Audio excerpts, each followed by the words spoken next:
واللہ آپ کو ایسے ایسے روگ لگیں گے، ایسی ایسی بیماریاں لگیں گی آپ سوچ بھی نہیں سکتے۔ آپ 1 مہینہ پریکٹس کر کے دیکھ لو۔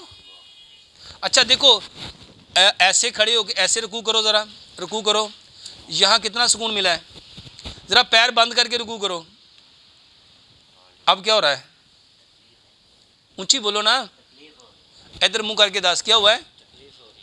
میرے محترم بھائیو، جو ایسا رکوع کرے گا نا اس کو تکلیف ہوگی، اور جو ایسے کھول کے کرے گا اس کو سکون ملے گا۔ اور ہماری بدقسمتی یہ ہے کہ ہمیں کسی نے نماز یہ نہیں بتایا کہ ایسے کیوں پڑھنی تھی۔ بس ساڈا ابا انج پڑھتا سی انج پڑھنے، ساڈے وڈے انج کرتے سی انج کرنے۔ پوری دنیا میں ریسرچ ہو رہی ہے کہ پاؤں کیوں کھولنے ہیں۔ واللہ جتنے پاؤں کھولتے جاؤ گے، یہ نہیں کہ ایسے کھول لو۔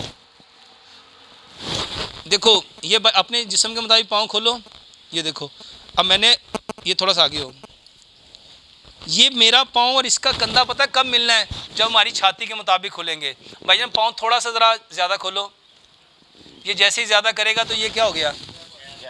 سمجھ آ رہا ہے؟ اچھا اب واپس آؤ اپنی جگہ پہ۔ یہ واپس آیا، میں نے نا صرف 1 انچ پاؤں ادھر سے زیادہ کھول دیا۔ کتنا؟ 1 انچ زیادہ کھولو گے تو یہاں 1 انچ کا گیپ آ جائے گا۔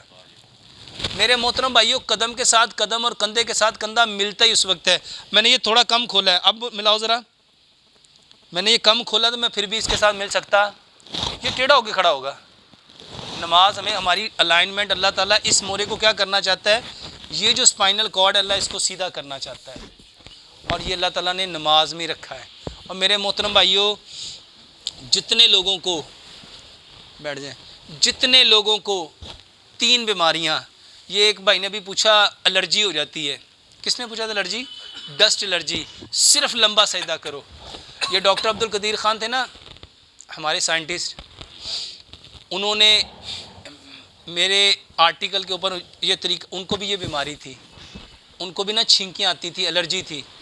ان کو کسی نے بتایا کہ آپ نا سجدہ لمبا کریں، وہ بتاتے میں نے 16-17 دن سجدہ لمبا کیا اور میری وہ چھینکیں ٹھیک ہو گئی۔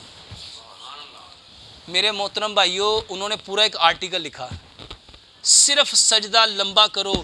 جتنے لوگوں کو آپ نے سنا ناک کی ہڈی ٹیڑھی ہو گئی ہوتی ہے، ناک کی ہڈی ٹیڑھی ہو گئی، چھینکیں آتی ہیں، ناک بند ہو جاتا ہے، صرف سجدہ لمبا کرو، صرف سجدہ لمبا کرو۔ واللہ اس کتاب میں نے یہ بتایا کہ لمبا سجدہ کرنے سے کیا کیا فائدے ہوتے ہیں۔ اور کوئی بھائی کا سوال؟ یہ دیکھو جلد پہ سیاہ نشان